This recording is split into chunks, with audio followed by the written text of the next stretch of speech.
this up here? Alright, good. Well,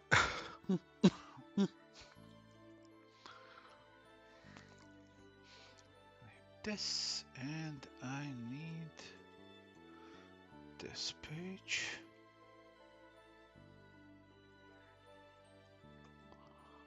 And I am gonna need this page. Let's turn off all those fancy effects.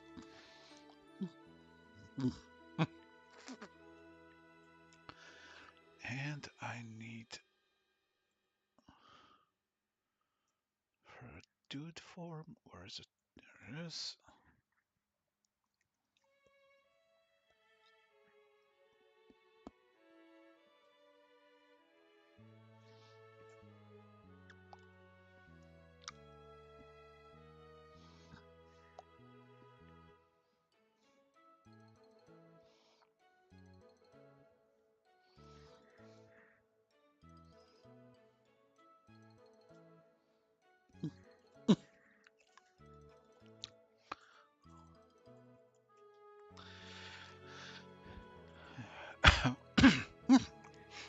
Hey, Jack.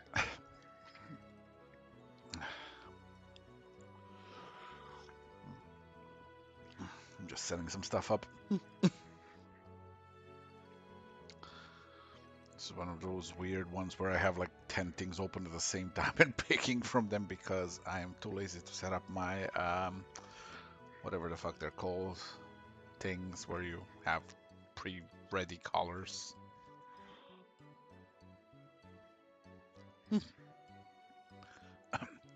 Hey, great heroes, Reese, hey, Anubis. I have zero interest in streaming boobs.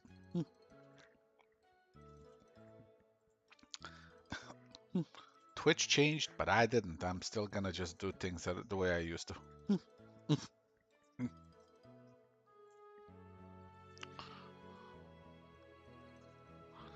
It was funny though today when I just dropped into the art fucking section and just went, oh.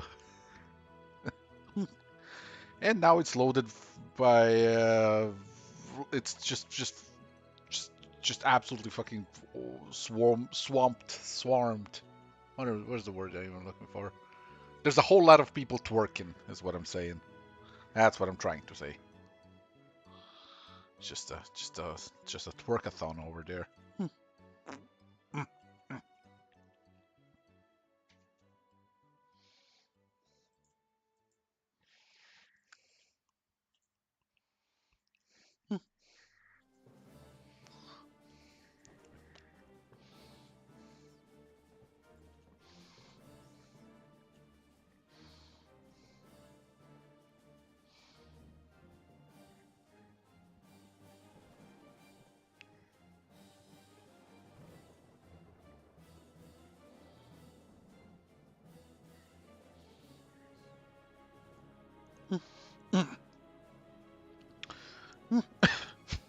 Buffett in her male form always looks like Vlad because she looks like she doesn't sleep ever.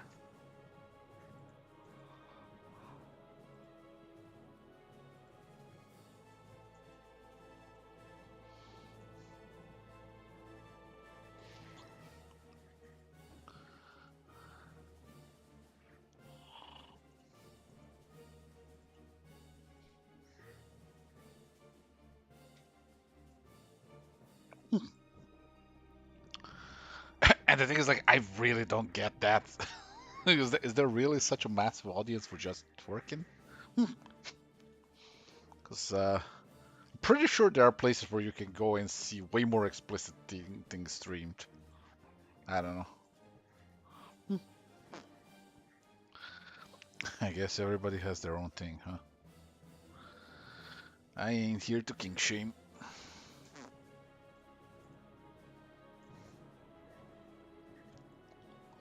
Are they called references for that? I don't know.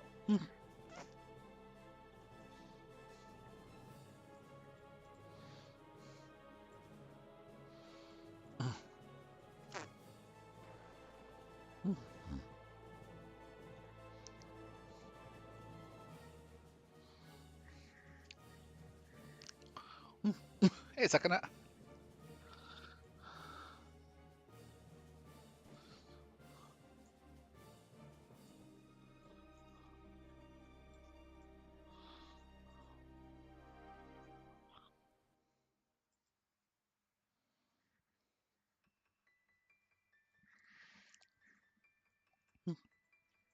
Hey, Wink.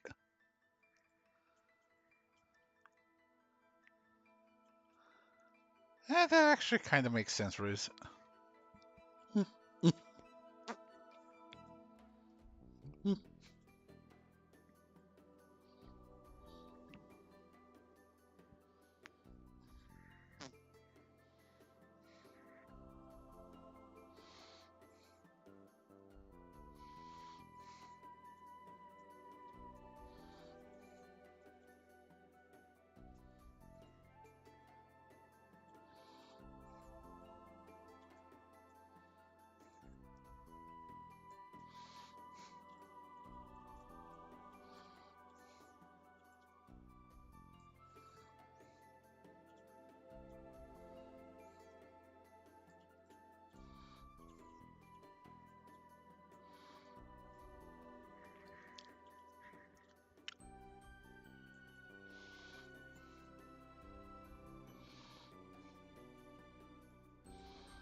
Yeah, it's a very brief Daddy Buffett time because Buffett was like, she's extremely enraged. So she's like, hey, when she wants to really suppress her emotions, she takes on a male form. It's a thing she picked up from humans, but it's not working. So it's gonna overflow, and then she's gonna have to go to the full Arinia form, where she's a giant ass goddamn wolf dragon with snakes for hair and dragon wings. But even that's not enough.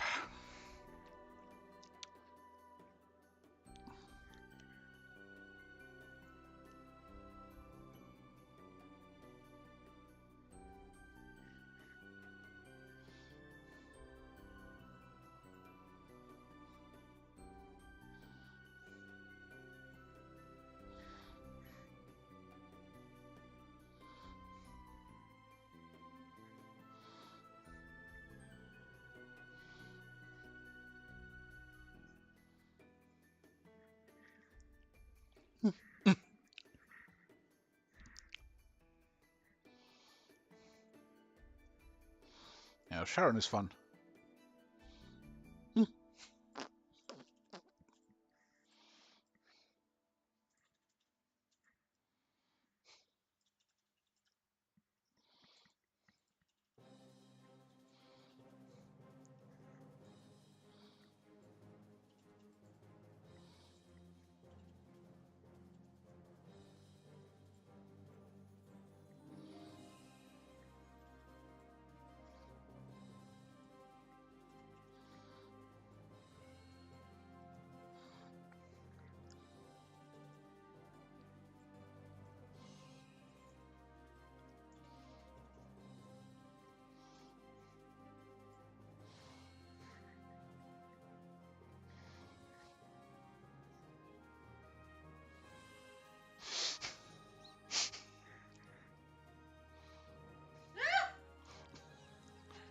Rage overflowing. It's not. It's not holding. It's fine. Don't worry about it.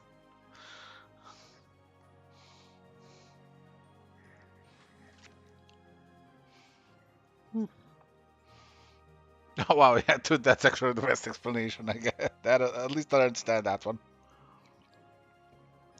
You have a feeling she fears her emotions? Pff, nah, pff, no, no. What gives you that idea?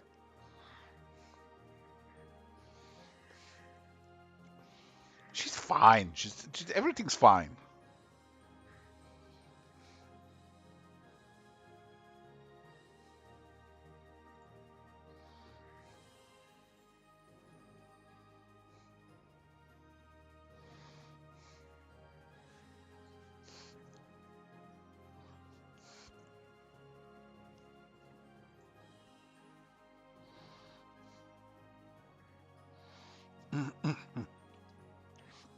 No healing necessary. Therapy is overrated. It's all perfectly fine. Just walk it off, grin and bear it.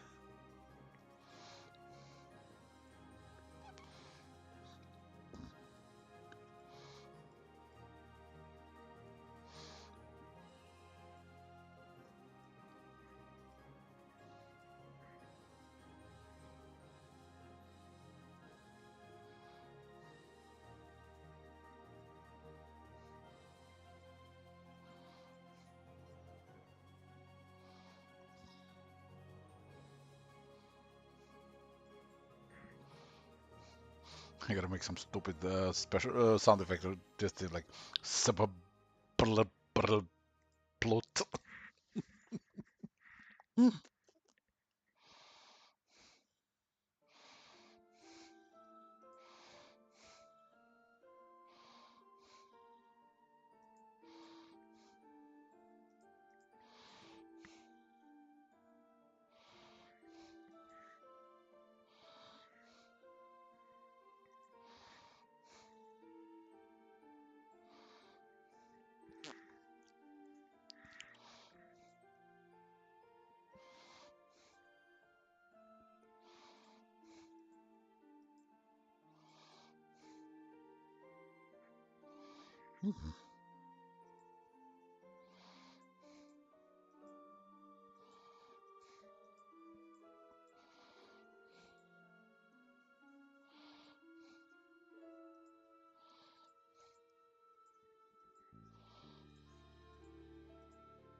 Hey, Lantern.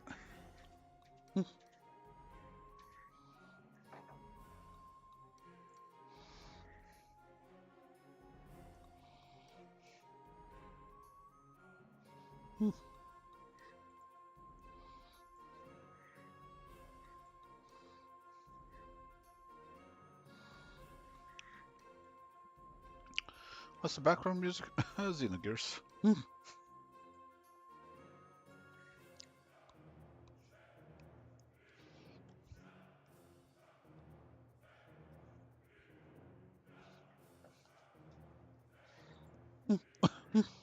I mean, she was also kind of a furry, yes. She does turn into a giant wolf beast dragon thing, so technically.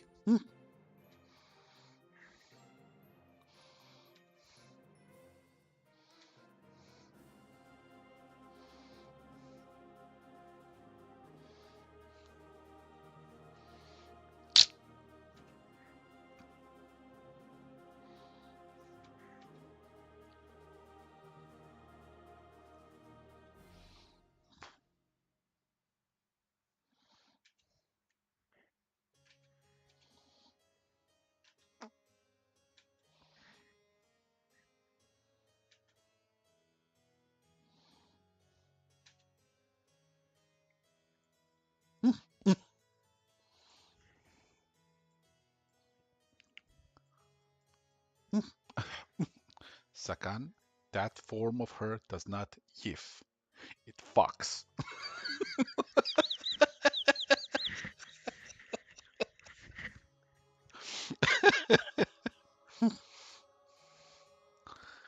Because she's a hideous creature with a sex appeal. She's a werewolf of steel. Actually, there were way more Furies than just the two sisters.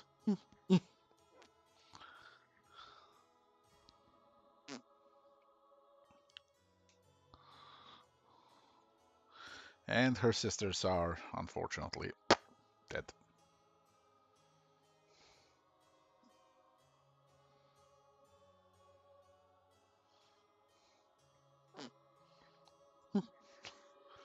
You're welcome, Tooth.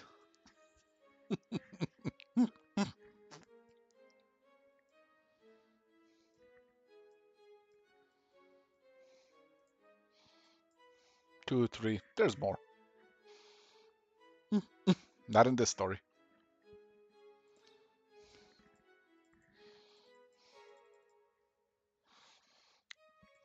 Because that's the beauty of fine print. That's the beauty of all of our God-driven stories. There's what people have written, and then there's what gods have lived. And two things are often quite different.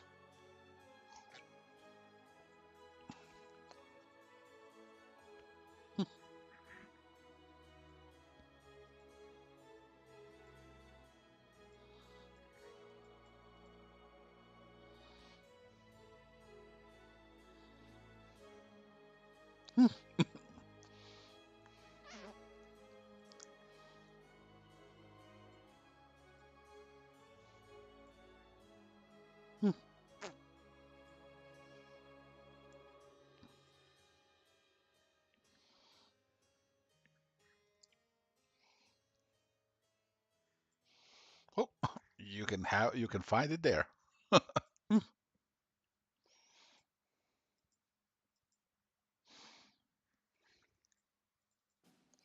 Tragic backstory in 3 to 1. Not yet, but I mean, she has a backstory. Sometimes tragic, sometimes not, but everybody's got a bad time in life, you know?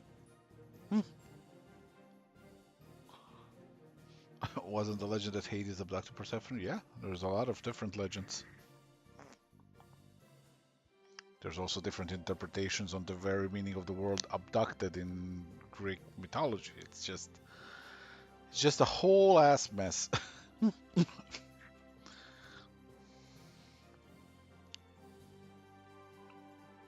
Did I ever release any tutorials? Yeah, there's some on my YouTube.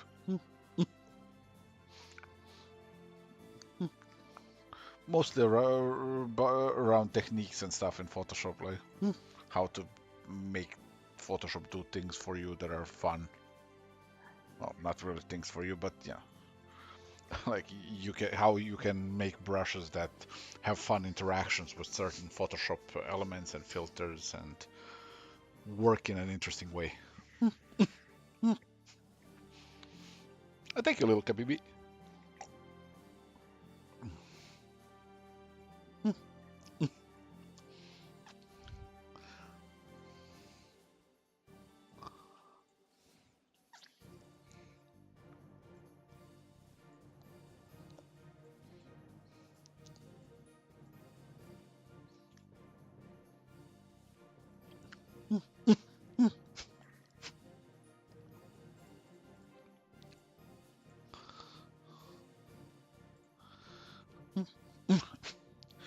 Yeah, in Ponderworld, Zeus was literally trying to be a wingman to Hades, and you know Zeus, he'll make a mess of things.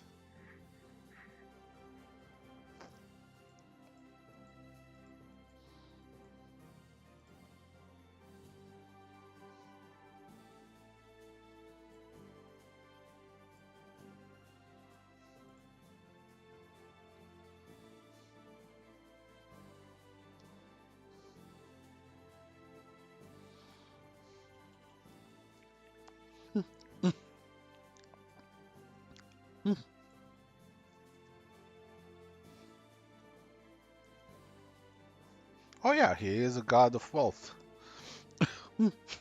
Doesn't really mean much when his wife is literally, plants though.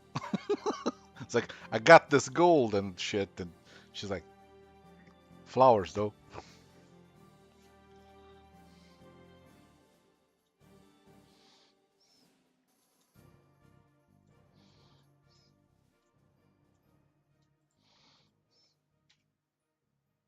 Hmm. Pretty rocks, though. That is that is a fact. Pretty extremely dangerous for mortals. Toxic rocks, though.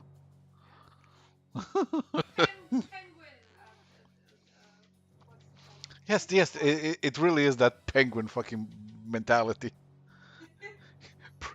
Hades to Persephone, pretty rock, though.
Is that Linda we're talking with? Yeah.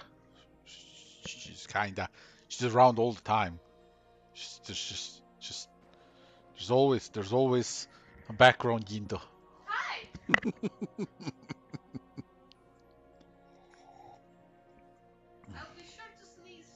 Exactly.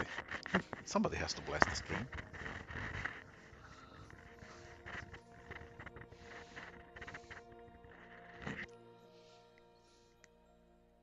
Hmm. Hmm. I mean, that's literally what happens in Punderworld. Hmm. He she gets into the caves and she's like, "Ooh, pretty. Look at this pretty rock. Can I keep it?" He's like, "It's toxic and radioactive, but sure." No, take this one. Let me just age it 5,000 years to remove the toxic aspect out of it. There we go. Now it's blue.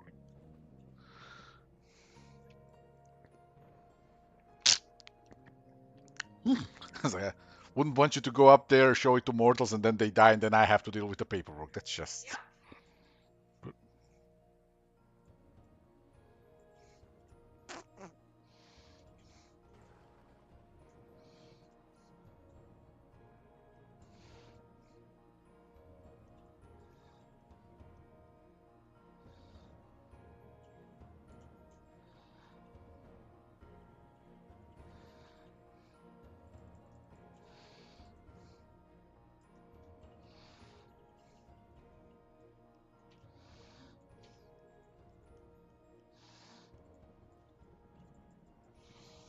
Not the paperwork. Exactly, especially to an immortal who can literally advance the entropy of everything and anything.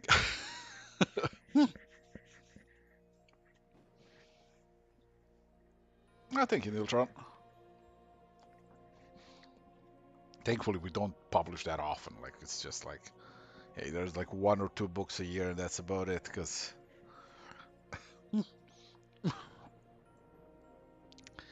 it would get kind of crazy. Oh, actually, next year is gonna get kind of crazy. We got, I got 2 books on mine, and then there's like my hardcover and Linda's hardcover. So, oof.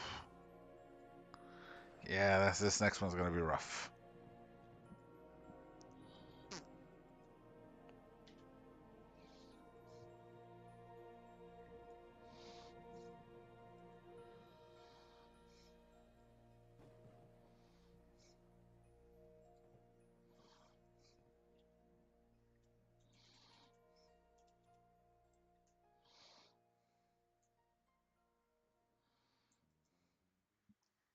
Hmm. Hmm. Oh yeah, of course I can do it. It's just a lot to it. Hmm. That's not even counting the floppies of that vigil. Those are starting near the end of next year. Because I decided I'm gonna do the standard floppies through comic stores. But I've little to no expectations from those. It's more just for a for a tradition of the for those people who have collected the floppies of the original run.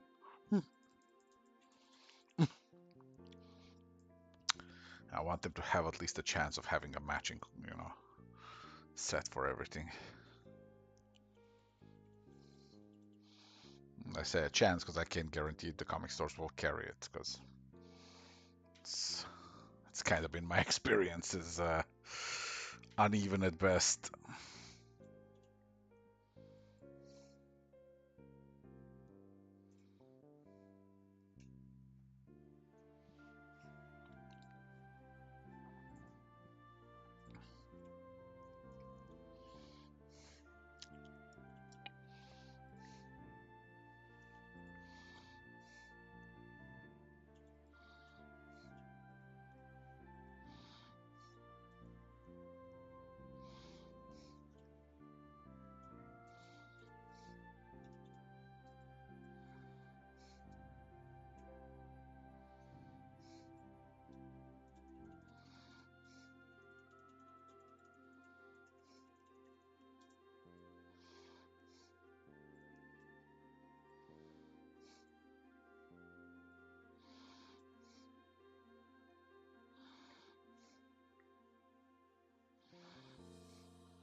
Yeah, there's not a lot of Switch stuff because there's just been like 3 issues, 4. I don't even remember anymore. The Switch died very fast. Talk about a book that never found an audience. Holy crap.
Also, hopefully in a day or two, I'm gonna finish writing for my next update of Letters to the Vampire Queen. Send that off to my proofreader, and then I'm gonna have a live reading session, because nothing nothing helps me more to figure out all the stuff that needs to be fixed than just reading it out loud. It's actually kind of surreal how effective that is. Because you're reading it inside, like you're reading it quietly, right? It's like your brain has a tendency to just kind of jump and skip and just move past things, you know? But when you're reading it out loud, there's no such escapism.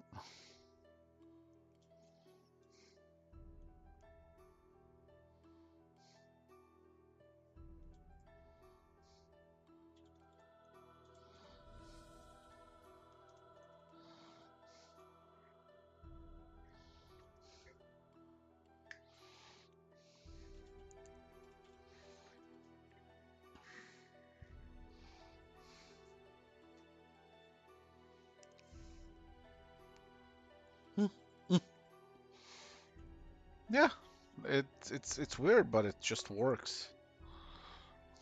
That's why I do my Slavic Man Read streams. You know, they're not massive streams, so not a lot of people, you know, get really spoilers out of it, and it's fun for those who come by and who are like invested in the story. So it's kind of one of those things like, hey, come be part of the process.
They're fun to do, if a little exhausting on my throat. I'm never again doing the full book as live reading, because oh boy. Still remember the first time I was like, hey, let me just read the 100+ pages that was at the time. You know, right now we're gonna be reaching probably 230 by the time I'm done with this update. So it's like, you know, I read 100+ pages and it was like 6 hours of reading, and my throat was just absolutely destroyed. I could barely speak the next day.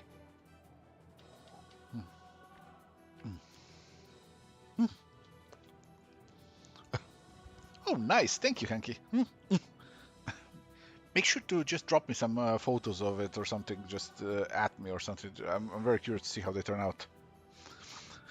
All right, now I gotta look at the wolf's jaw from inside when the mouth are open. So, wolf open mouth. Ah, okay, there we go. Images. Is there one where it's like from below? Oh, there you go. That's all do. Open image in new tab. It's a very small one. That's annoying. This one also. Open image in new tab. Is there another one, perhaps? There's this. Oh, this will work. Open image in your tab. Alright. Oh yeah, that's a nice big resolution.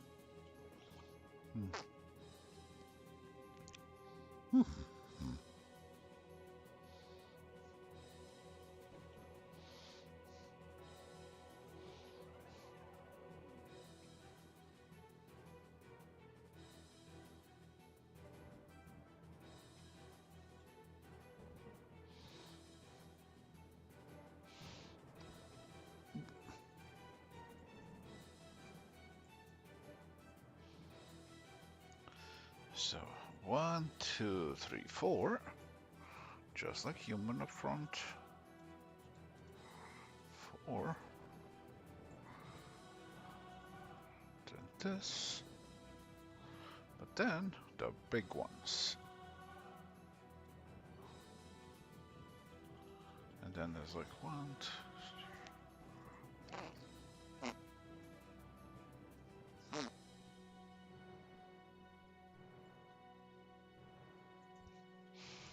And just to double check, wolf skull.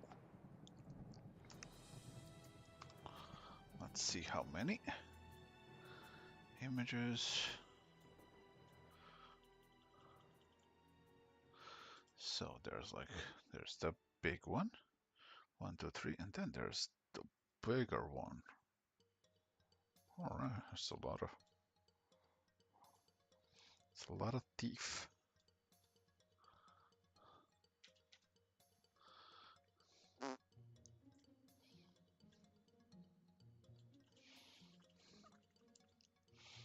Then there's 1, 2, 3, 4, 5, 6.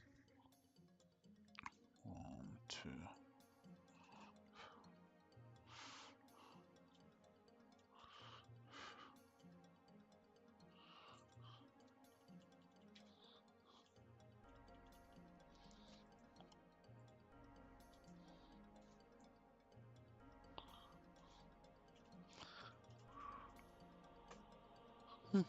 Sorry, I'm not reading chat at the moment. I am dealing with one of those rare things that I don't deal with often. References.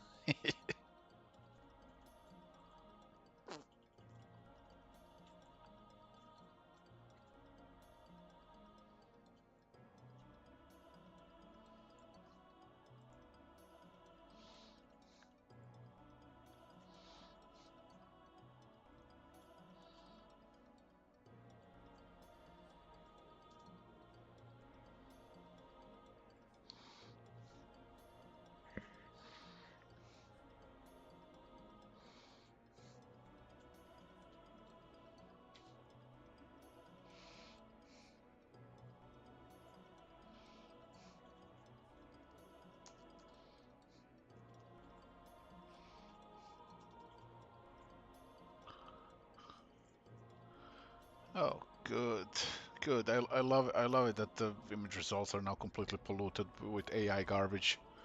That's helpful. That's gonna that sure is a helpful tool.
back up here.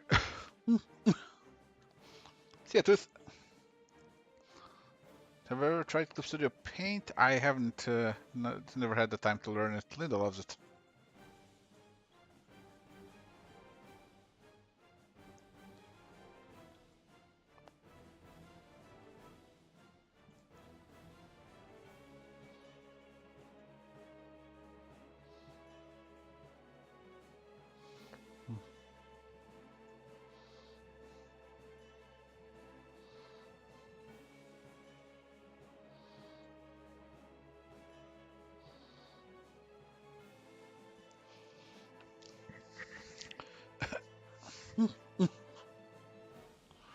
No, you're dropped into fine print.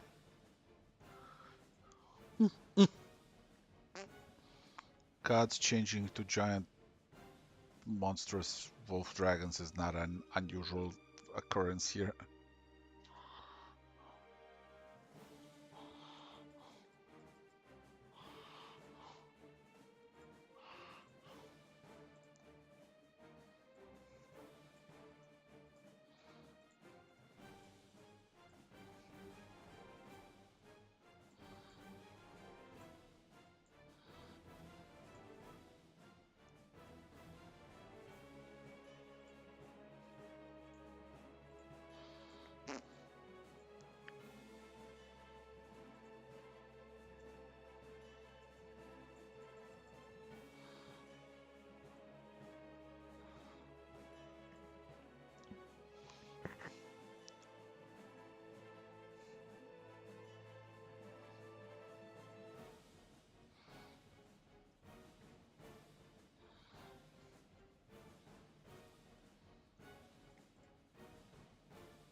colors. Tails are still black, alright.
What do you mean the recent UFO stuff?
Ah, that.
Seems like the stream did the whole glitch out.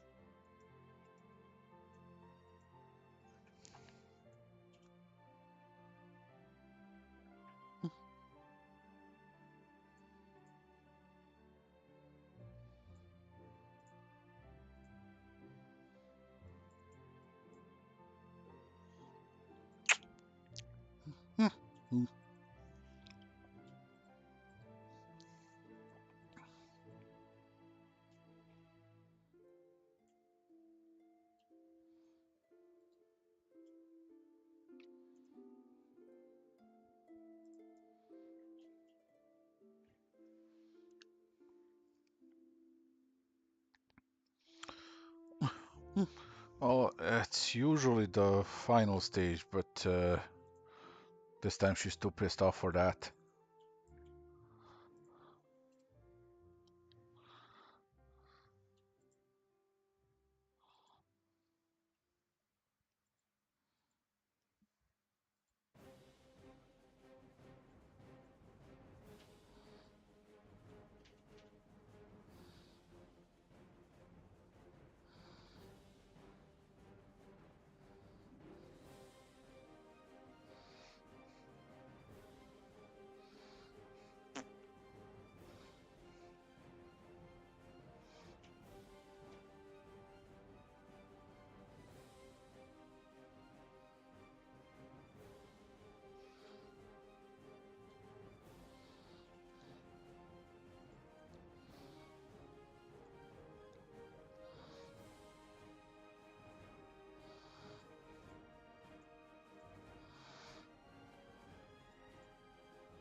You're still a bit behind in Sunstone and Fine Print? That's okay. There's more books for you to read, I guess.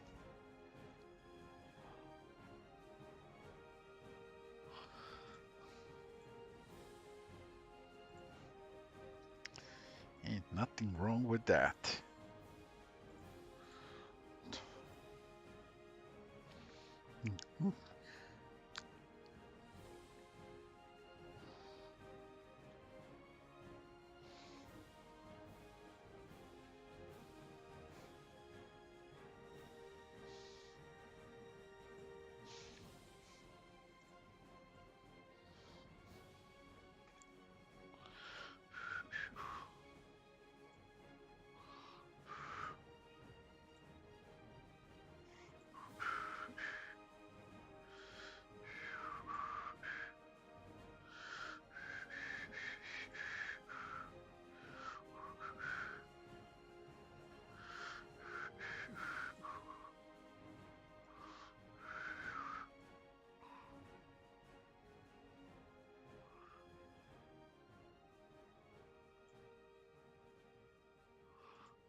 Hey, Moshald.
Hey, Dante.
You didn't know Vampire was a noble in some...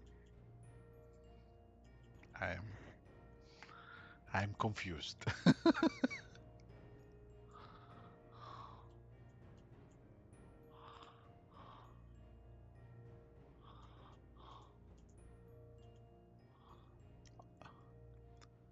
Oh, you probably mean novel, and I can't figure out the rest.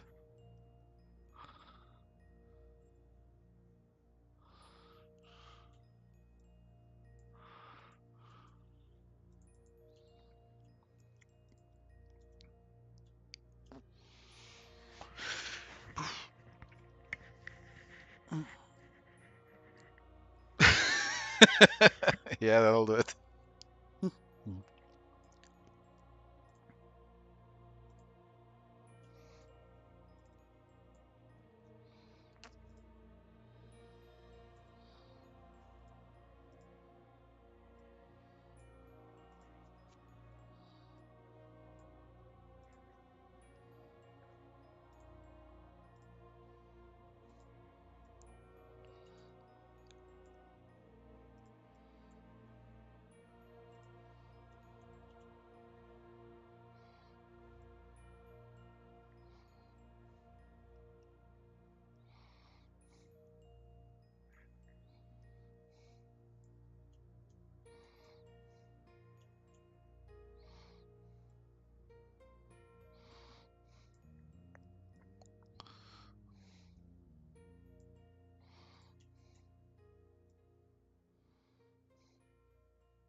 Hey, Dirk.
Watched anything fun lately? I finally got the opportunity to watch the Barbenheimer, so I caught up to that.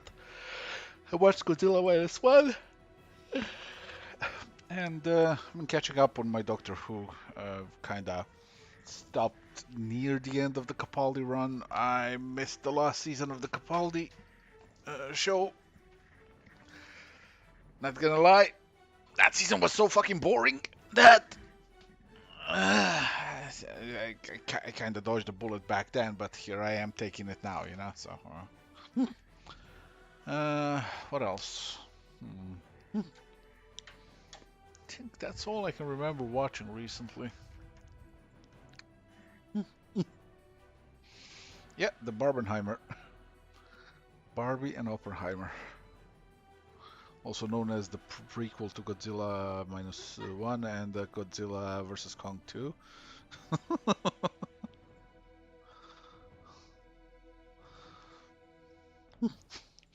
Can't watch Godzilla vs. Kong 2 without watching Barbenheimer, otherwise you just won't understand how things unfold there, you know?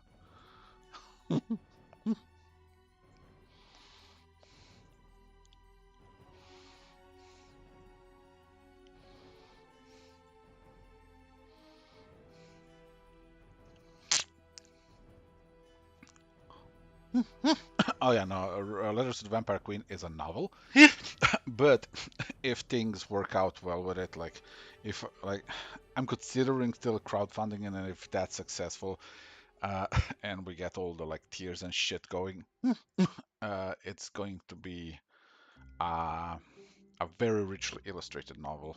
It's gonna have like fucking 70 plus illustrations in it if everything works out properly. So it's gonna have like novel itself is gonna be around 600 pages, the first novel out of three, because otherwise how do you even claim yourself to be a writer if it's not a trilogy, you know? And them's the rules. I don't make the rules. I just play by them. uh, and then that works out, like I said, yeah, and people like it. There's gonna be the second novel, and then the third novel, and it's going to be quite the spectacle, both emotionally and like just genuinely, like it's just fucking.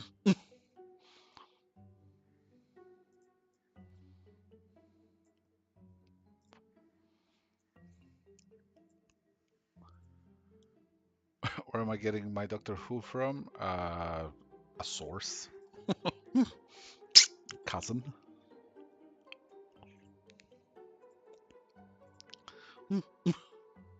Although I gotta get myself my own sets of Blu-rays.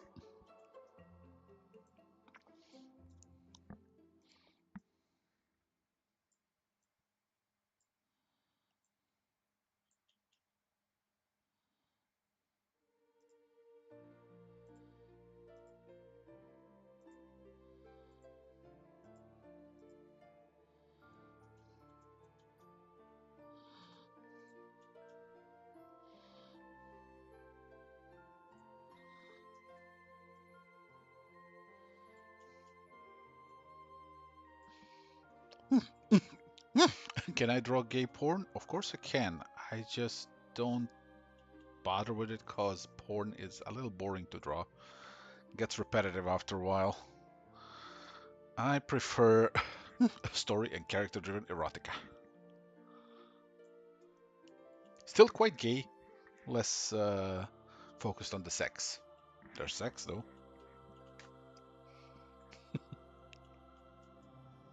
Hmm. Oh, I never stopped streaming. It's just I've been streaming on Twitch mostly, and just recently I figured out that I can do this whole multi-streaming thing. And yay! What about just a cock? Not on the stream, but yes. Am I gay? No.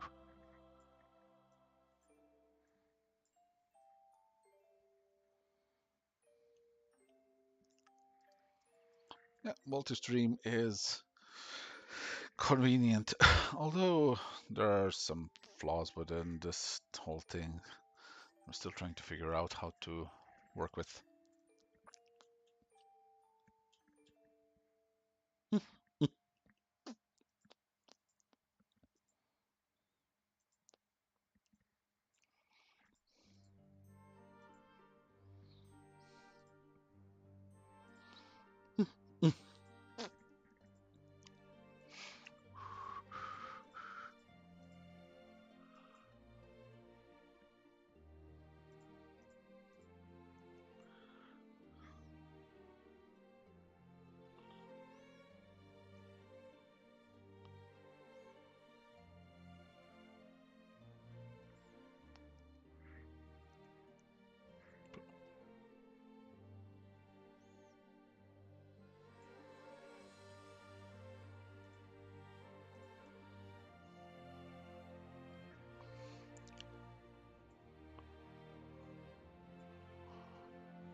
Have I ever had an issue where I had to convey certain information in a conversation but can't figure out a natural way to do it?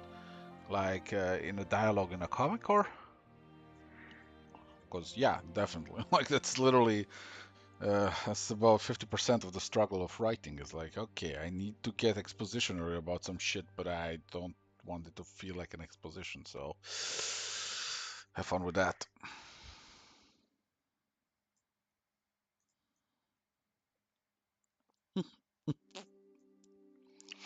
Yeah.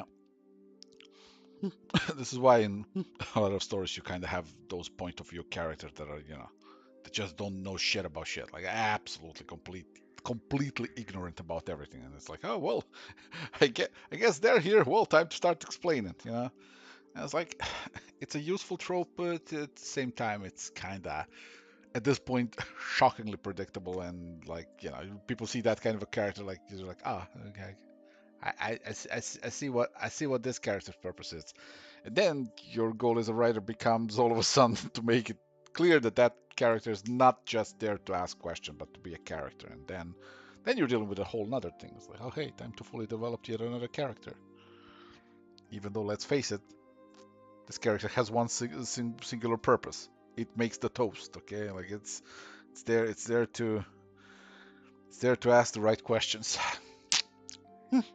Yeah.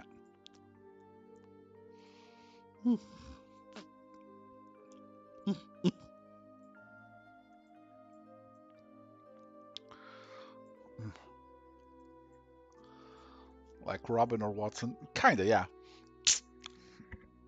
You got to give them something to do, but at the end of the day, they are gonna be the less experienced character asking the question, or making the mistake so that the more experienced character can tell them what they did wrong and why it was wrong and what was the right way to do it, and you know what all of this truly means.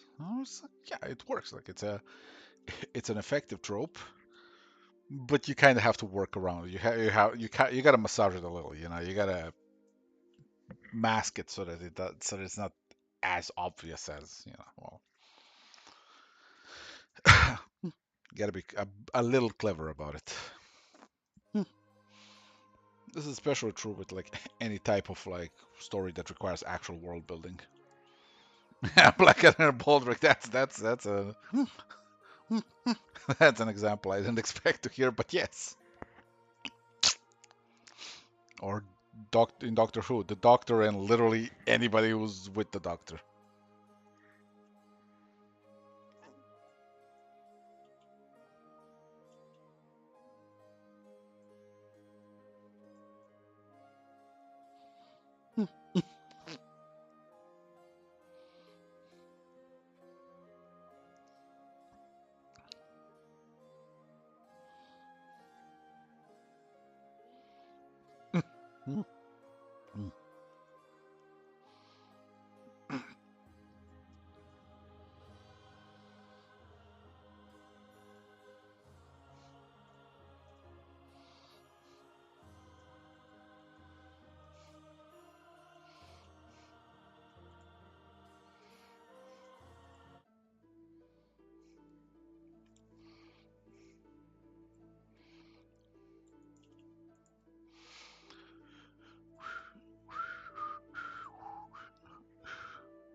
They're hit and miss with me, but I did like them.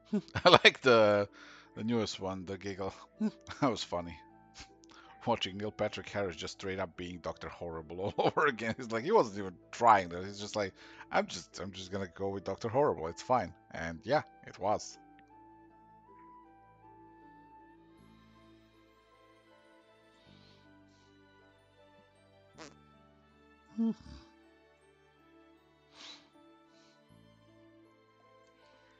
That's the English music. Damn right.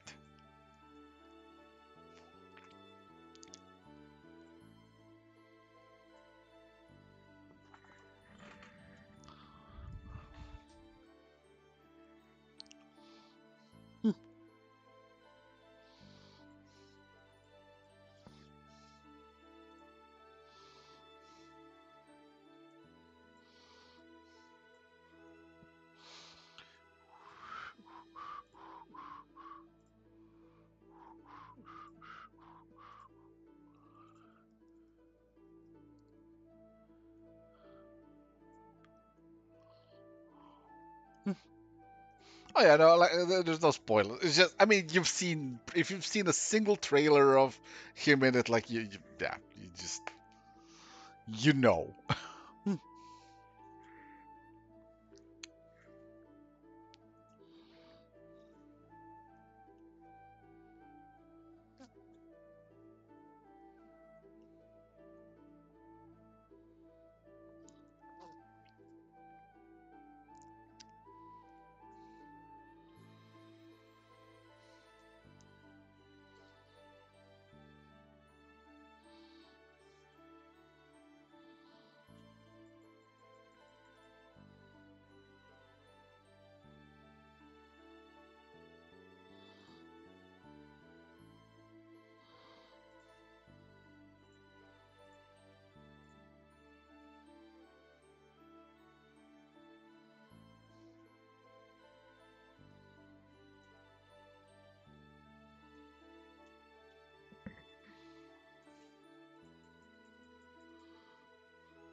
Funny thing is, at some point I actually planned to make a werewolf-themed comic,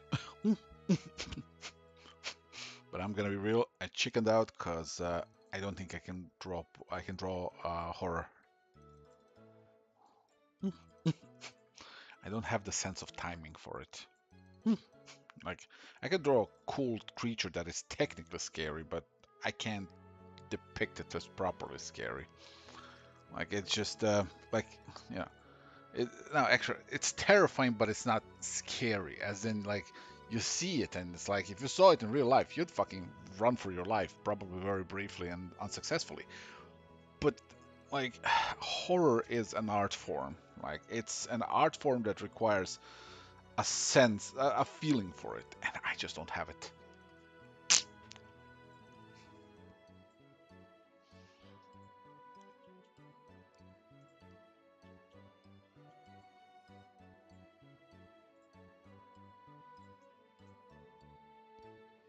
Cox, yes, horror, no. Exactly. Even though, apparently, according to the internet and according to DeviantArt back in the day, depicting an erect penis was the most terrifying thing ever and forbidden everywhere, which just cracked me the fuck up. But hey, because of that rule, Sunstone is what it is.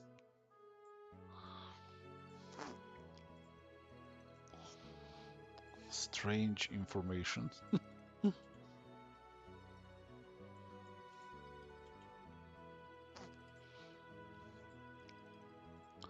Have I tried Junji Ito for horror? Of course. That's what literally made me go like, yeah, okay, I can't pull this off. I'm just like, nah. I was like, it's a challenge, and I forfeit.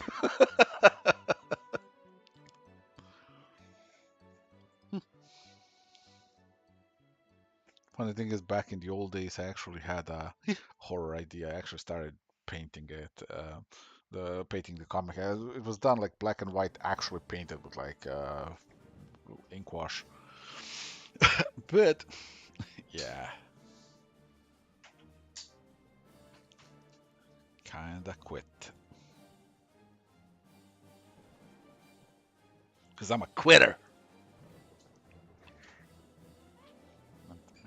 And nothing but a low down, dirty coward.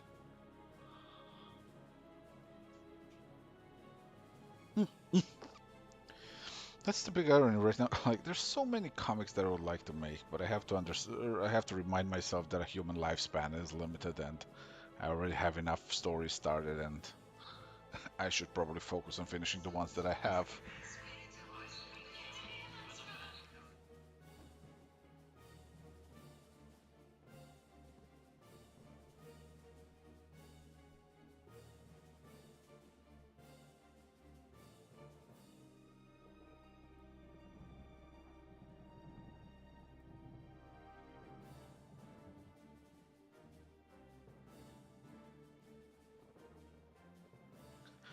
Knowing when to quit is a good thing. Yeah, saves you wasted effort sometimes, you know.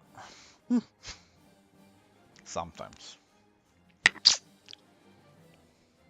Why not try a werewolf story with comedy horror? That's not what it was about. Like this was actually gonna be a genuine, like I had a story. It's just it was gonna be an actual genuine, like proper horror. Like because you don't see a lot of werewolf where it's like genuinely terrifying, and I was going for that, like actually scary. But like it was one thing to have it in my mind, like okay, this is what I'm after. It's another thing actually drawing it and finding the way to depict it where it's like, okay, this is like some genuinely scary shit. And like that's where I started feeling very early on, and I'm like, yeah, it's just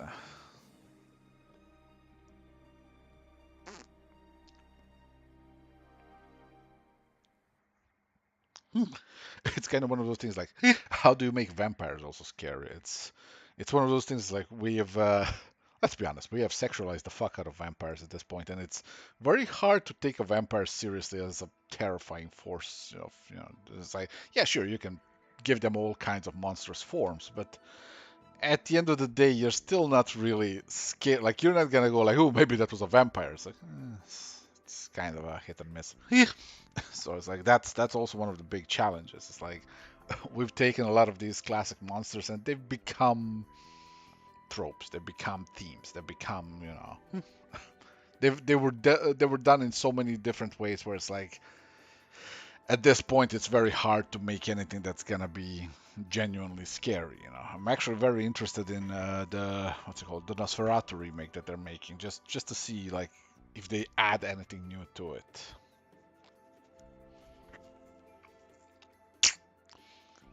Yeah, and also we kind of live in the age where like horrors, like if you look at it in the movies, most of the horror movies is like, here's some really unlikable protagonists, see them get slaughtered, and it's like, all right, cool.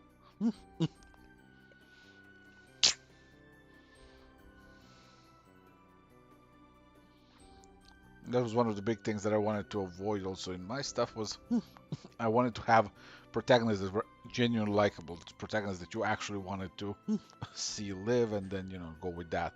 I miss those kinds of horrors. It's like I always loved those more.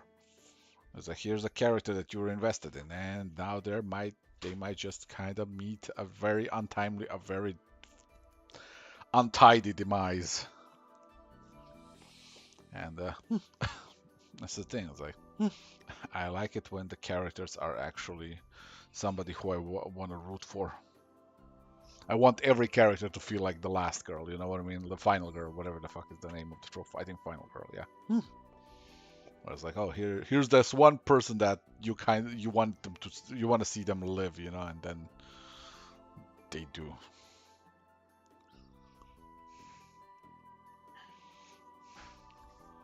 That also, that's the one big thing is like you don't have the sound design in comics until you kind of really commit to it and literally create sound design in comics. It's like creative lettering placing. It'll get you places. You'll be able to do very good build up of like tension and all that. But still, even so, like there are things that you don't really have, like a jump scare, as tedious as it turned over the years, especially through video games, is still a very valid form of horror. Startling misdirection, general right direction, like there's a place for it. You can't really pull it off in comics without just doing the Junji Ito style page flip, right? Like that's the closest you'll get to a jump scare, for instance, in a comic. There's a lot of these little nuances that you don't really think about until you start trying to make a horror comic. Then you're like, holy shit. So yeah, anybody actually capable of making a horror comic for me like that, they are just absolute legends. Yep.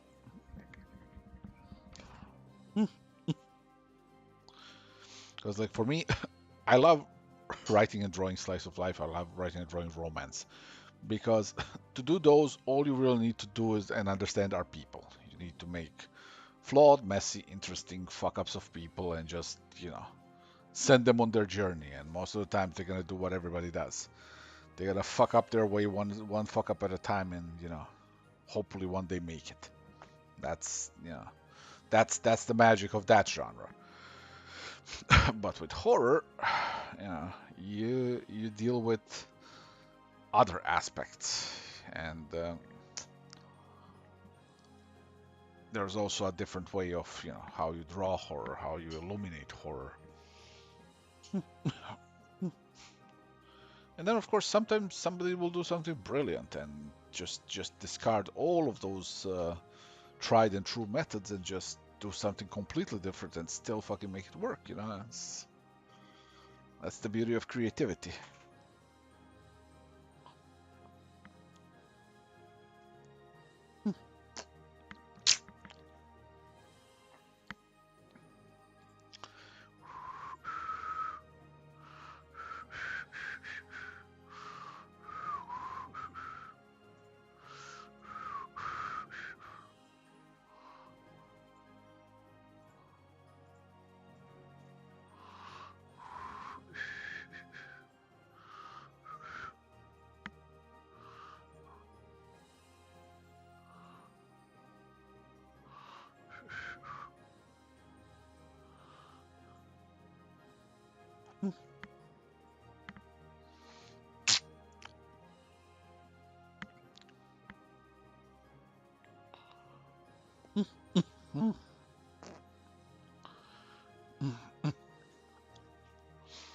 Yeah, I've been writing horror elements through the letters of to the Vampire Queen because, like, that story generally is a kind of a fantastical thriller.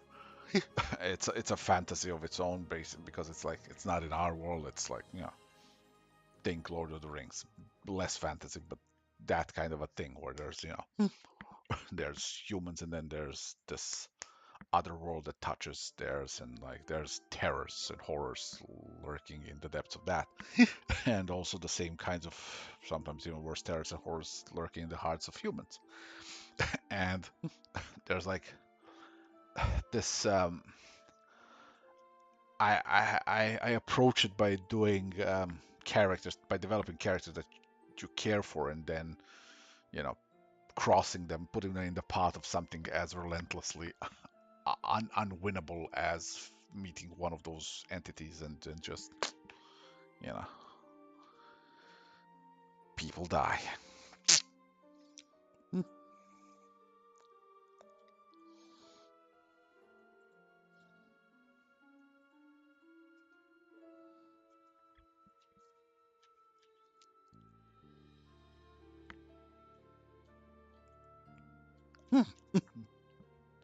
Yeah, I love Ito stuff. But Ito is he's the master of just not giving a fuck. Like that's the absolute heart of his brilliance. Is like here's this thing that's happening. Why? I don't know. Do you know? No. Do you know? No idea. Here's my theory. Your theory is shit. All right. That's it. It's like 90% of the time things just end up being completely unexplained. And that's what makes them fucking terrifying because it's like here's this ridiculous thing that's happening. People are dying because of it. Nobody knows why. And here's this one person. We're gonna focus on them trying to survive, and they die. That's it. That's Junji Ito, and I love it. He has made this. He's triumphed in this kind of genre of this hopeless horror that's both kind of otherworldly and eldritch and like Lovecraftian without being obviously pulling as an inspiration. And he pulls from like mythology. He pulls from a lot of stuff, but never in a way where it makes it predictable, where oh, this is what it is, so this is why these are the rules. It's like no, he's just like here's just flying head balloons that hang people. What? It's like all right, that's the brilliance of it. He does this crazy thing where he creates. This is fucking what the hell? What is this? I wasn't aware we were allowed to do that. But yeah, all joking aside, man's a genius.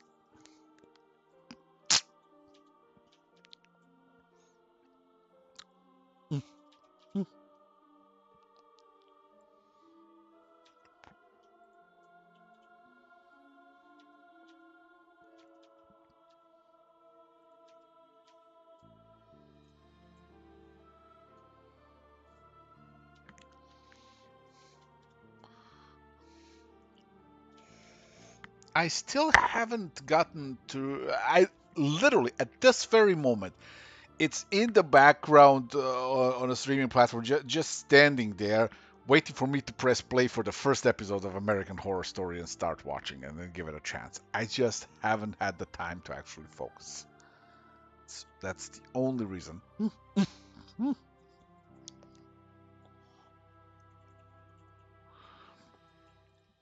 Because I figure that thing has like how many seasons already now, so it means it has staying power. People obviously like it.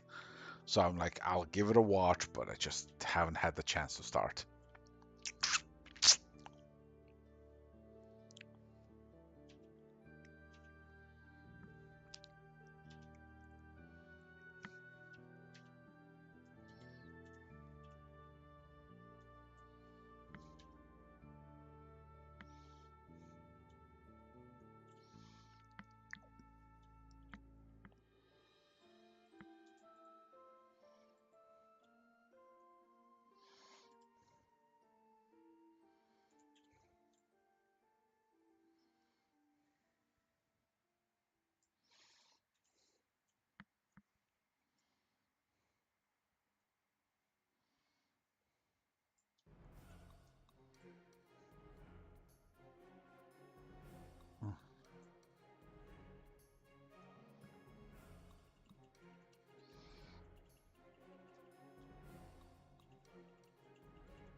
Vampire Letters to Vampire? No, no, it's still being written. Currently, it's just up on my what's it called? Patreon.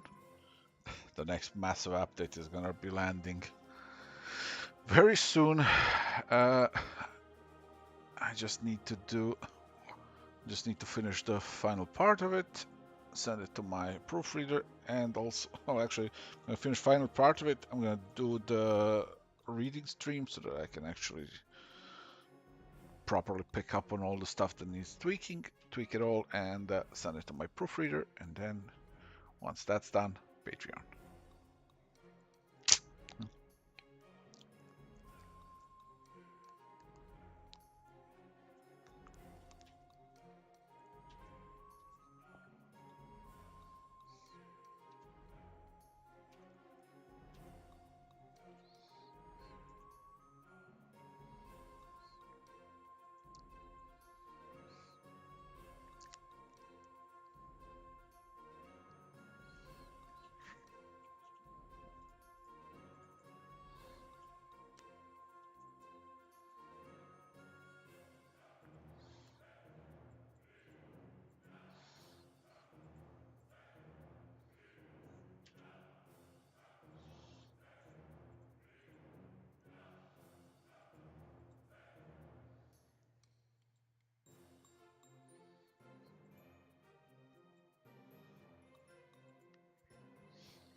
Oh, I wouldn't really hold my breath for Amazon because I'd have to find a publisher first. As it is right now, my only plans are basically finish it through Patreon and then maybe do a crowdfunder for people who want the printed version.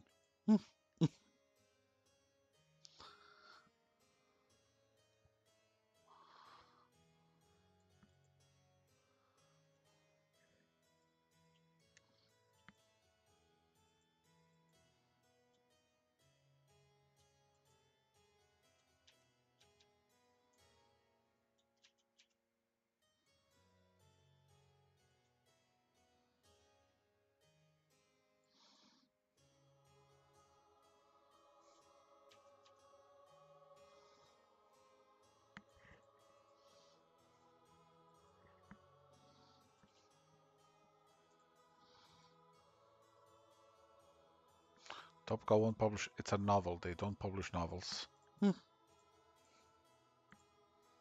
Novels are its own market. Novels are its own distribution. And novels are its own set of publishers. And I don't really have any pull in the world of book publishing, so chances of that being published standard ways, I wouldn't hold my breath. What about the audiobook? Well, if the one of my ideas was if the crowdfunder actually is successful, the final tier would be basically we also fund the audiobook from that. Then I would just have to go around uh, doing some testings for readers. I'd like to actually have an audiobook with multiple readers. It's pricier for sure, but also a very satisfying thing to listen to.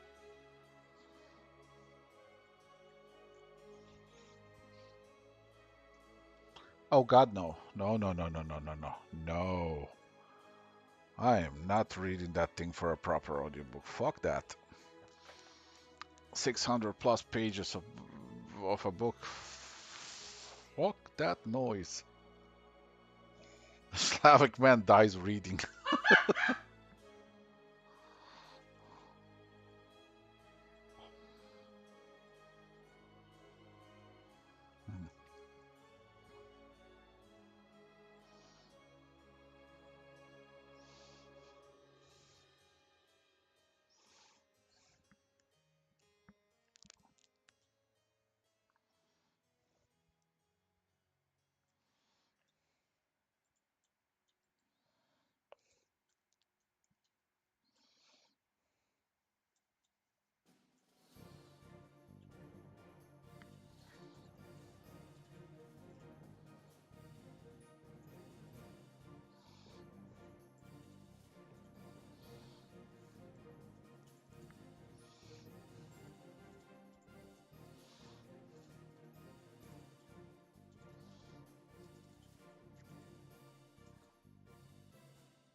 So can you pick and choose the content you buy on Patreon, or if it's tier by tier?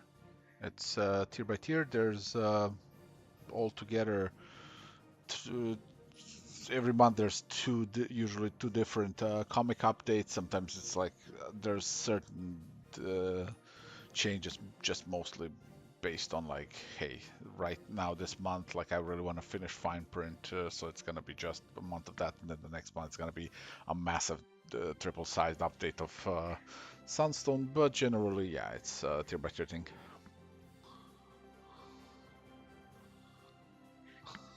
Okay,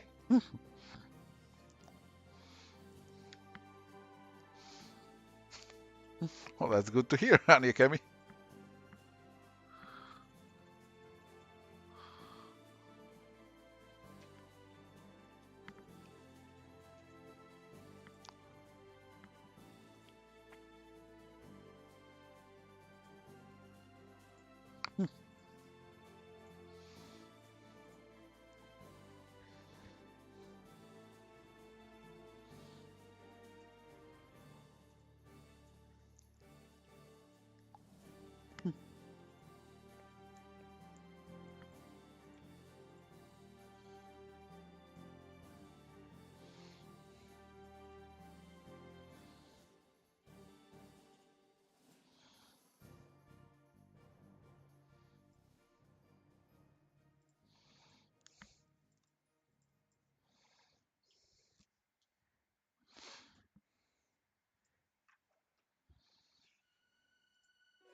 Yeah, either that or Buffett is about to start a concert or something, you know?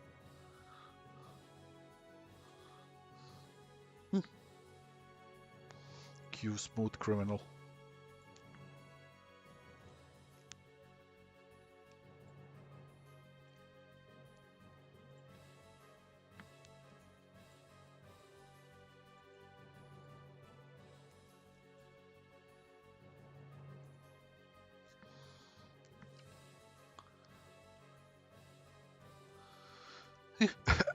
You see there are small pieces on your panel. Did I plan a lot of it or is partial freestyle?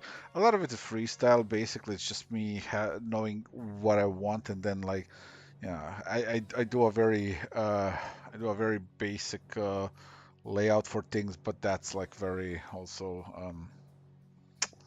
I don't stick to it, and so it's like yeah, like I have a general plan of what needs to be where, you know, like right here I have like a few panels that are just basically you know just you know her going down the stairs having like a seizure realizing what it is, teleports to underworld of Hades, and then you know here she starts transforming and transforming and transforming and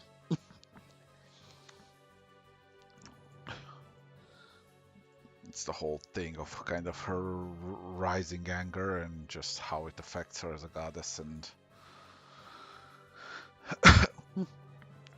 so yeah, like I have a general idea that I do scribble out, and then you know, depending on how well I feel the panel, it's either gonna stick to the idea or it's gonna evolve further.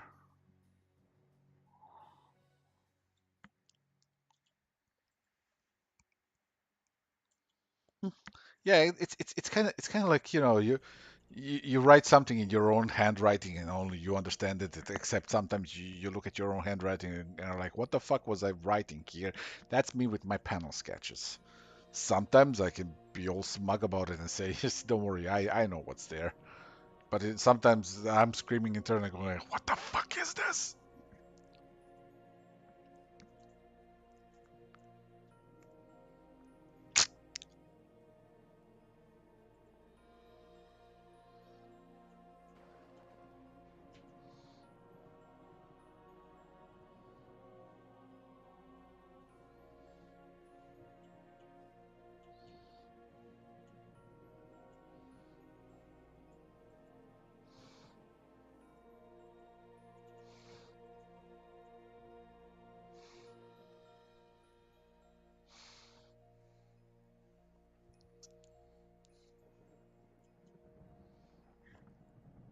Mhm.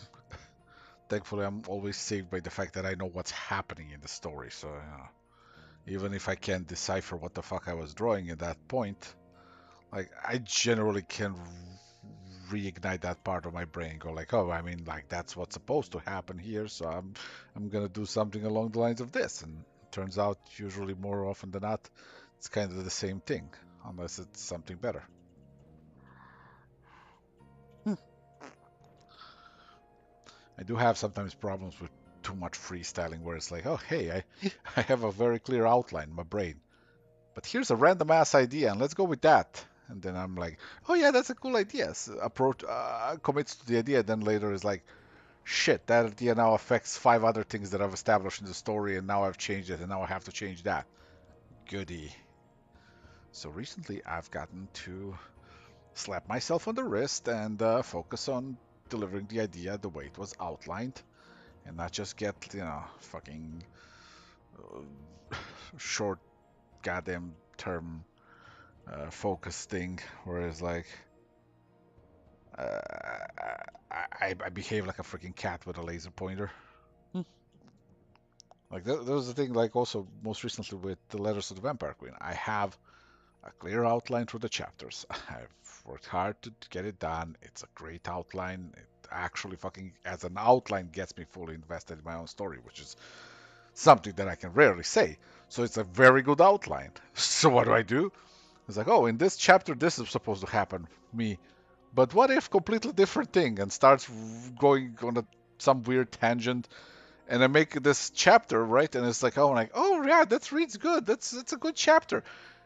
and then I realized the fuck I did. You know, I'm like, oh, now this makes no sense, and this won't make any sense because I don't have, like, I've established now that this is her reality in that world, and that means that this doesn't make sense, and this doesn't tie into things, and then I'm like, oh my fucking god, delete the whole goddamn chapter and just write it the way you outlined it, you moron. Then I did that, and guess what? It works. So yeah, it's very easy to get distracted with this stuff. I love I love the scene. It's like transforms into male form. It's like, all right, calm, collected, stoic. Bleh.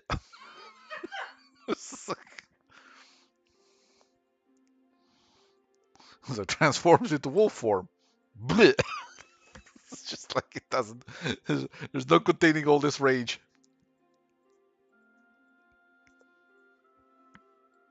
Yeah, I know, Atris, crazy.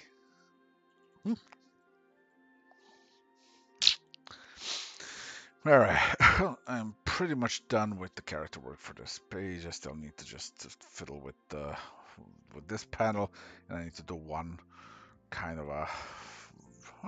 Actually, do I even need another panel? I could just kind of give these room to actually breathe. Yeah. Yeah, this is enough. I don't need a fourth one in this row, so that's cool.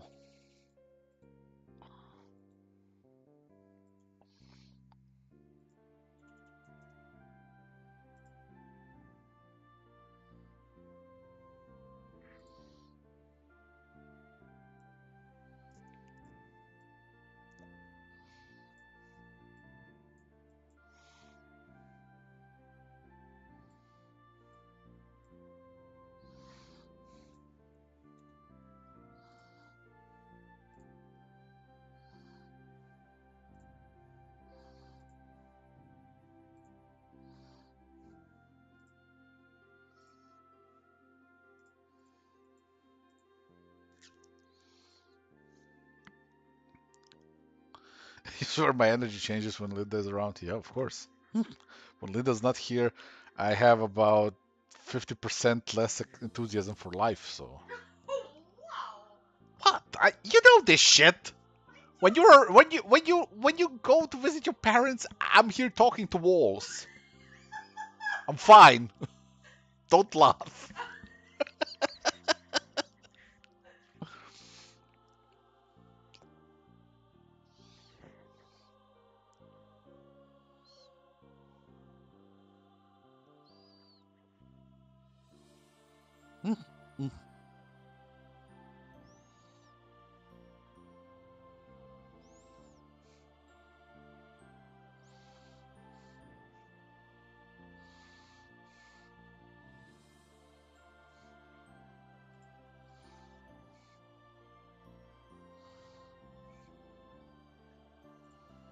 Is that Linda? Yeah.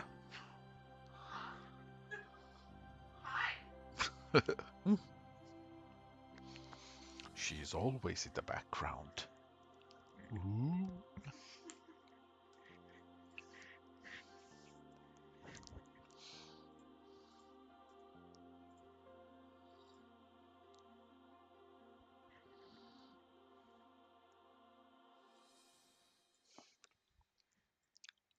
Chat says hi.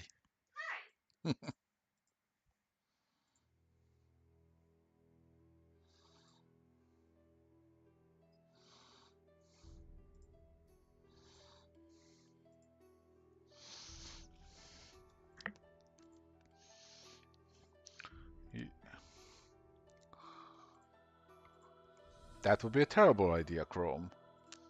We're already doing a comic where one does one chapter, the other one does another chapter, so. One panel each is just too much micromanaging.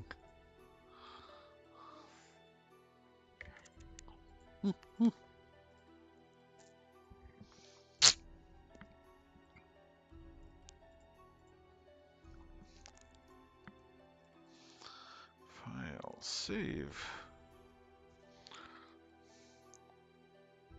All right. let's say 2.5 hours for this page. Not bad. Not my top speed, but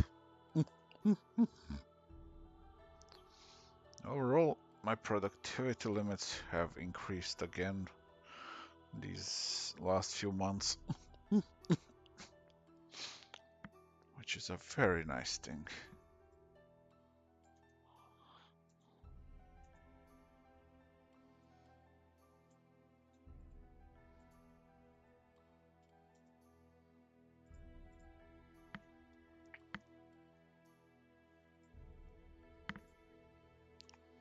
Yes, we already have that, Chrome.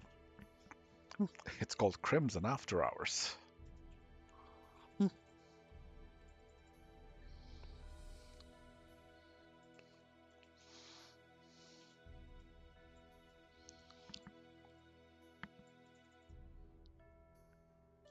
Yeah, I mean, we have a series that we're both working together on. It's just that we separate it into chapters, because otherwise it would be very convoluted and tedious and unmanageable.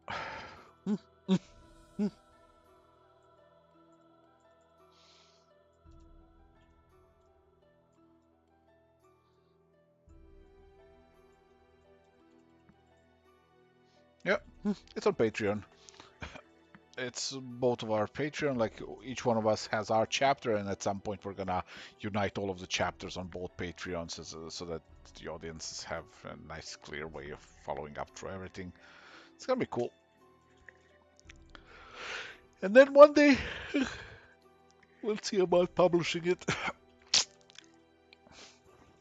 It's a bit spicier than our usual stuff, so we might actually just kind of crowdfund that one.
Well, couldn't we get a print version? I just said it. We It's not likely that it's gonna be printed in a standard way. We're probably gonna just crowdfund that one.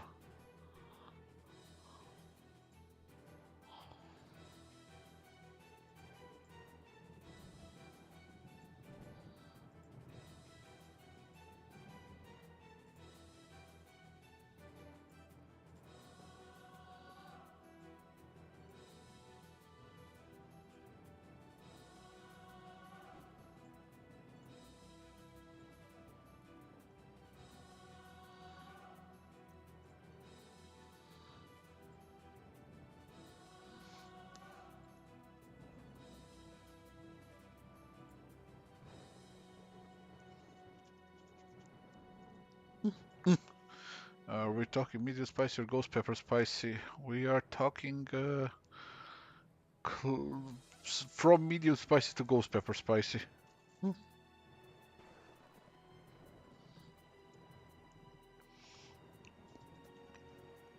Actually, technically, from no spice to ghost pepper spice. It's because it's still, it's still very character driven. But once things are spicy, they tend to be. You may want to have some yogurt on the side or something. Just saying.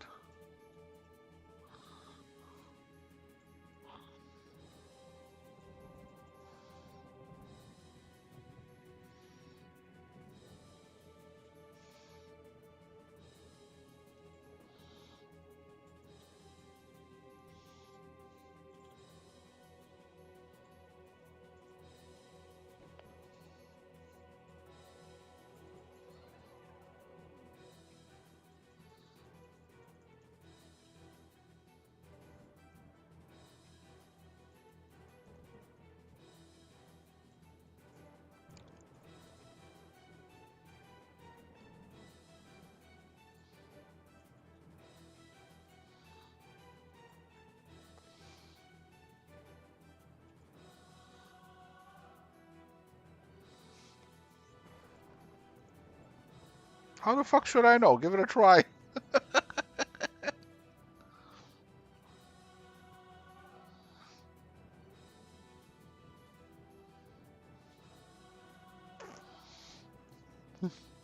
Some people can handle spiciness so that they don't even need that. Others can't. I'm just saying. Keep that yogurt ready. All right. Well, I think that's gonna be it for now, because I am actually and genuinely in need of a nice stretch, a nice walk, a nice cup of coffee with my wifey, and yeah, thank you for being here. I am off.